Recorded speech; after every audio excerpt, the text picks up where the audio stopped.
আজি মই HS first ইয়াৰৰ এডুকেশ্যনৰ second chapter মানৱৰ বিকাশৰ স্তৰৰ কুৱেশ্যন আনচাৰ মই দিম।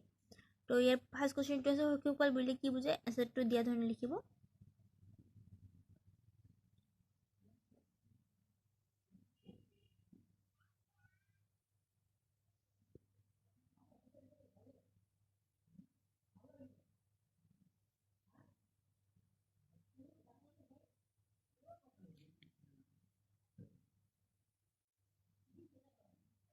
এইটো যে আছে ভাষাত পৰিণত, আপোনাৰ চাইছেনে ভাষাৰ বিকাশ 4 নম্বৰটো, তাৰে অকল ভাষাত পৰিণত হয় এইখিনিয়ে লিখিব, বাকীখিনি আৰু এইখিনি লিখিব নালাগে, এইখিনি গোটেই মই কাটি দিছোঁ।